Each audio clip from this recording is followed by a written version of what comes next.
আসসালামু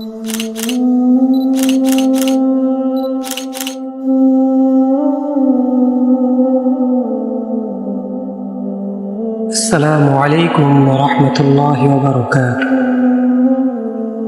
জীবনে মানুষ অনেক ভুল করে, যে ভুলের মাসুল সে পরকালও দিতে পারবে না, দুনিয়াতেও দিতে পারবে না।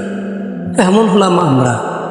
একটা জিনিস চিন্তা করেন, একজন মানুষ যিনি জীবনের প্রতিটি মুহূর্তে উম্মতের জন্য ত্যাগ করেছেন, তিনি কে ছিলেন? সে কিসের জন্য এত কিছু ত্যাগ করেছেন? উম্মতের মায়ায় কেন এত কষ্ট করেছেন? আপনি কি জানেন তিনি কে ছিলেন?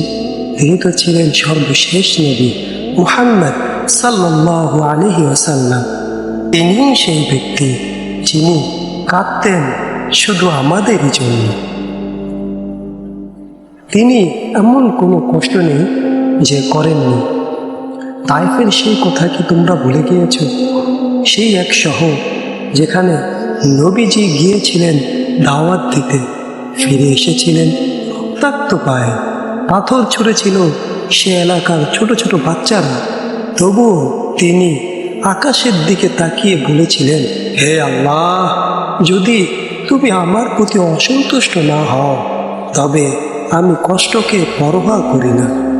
মুসলিম শরীফের হাদিসে এসেছে, তিনি রাতভর সিজদায় কাঁদতেন আর কাঁদতেন আর বলতেন, ইয়া উম্মতি, ইয়া উম্মতি।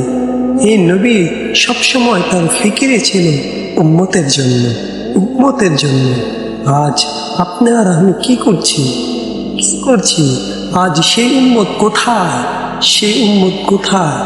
গান বাজনা, মদ, পর্দাহীনতা।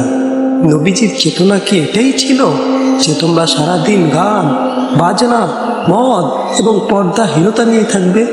নবীজির চেতনা ছিল দাওয়াত, দয়া আর পরিশুদ্ধি।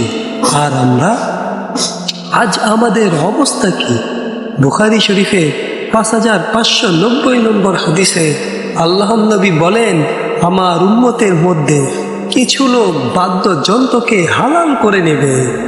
আজ তো আমাদের সমাজে এটাই হচ্ছে। আল্লাহ তাআলা কোরআন শরীফে ইরশাদ করেন, وَمِنَ النَّاسِ مَن يَشْتَرِي لَهْوَ الْحَدِيثِ لِيُضِلَّ عَن سَبِيلِ اللَّهِ بِغَيْرِ عِلْمٍ وَيَتَّخِذَهَا هُزُوًا أُولَئِكَ لَهُمْ عَذَابٌ مُهِينٌ।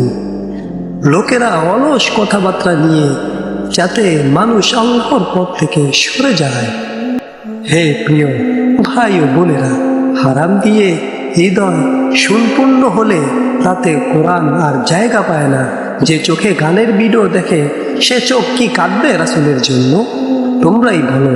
হাদিস, যার অন্তরে বিন্দু মাত্র অহংকার থাকবে সে জান্নাতে যাবে না।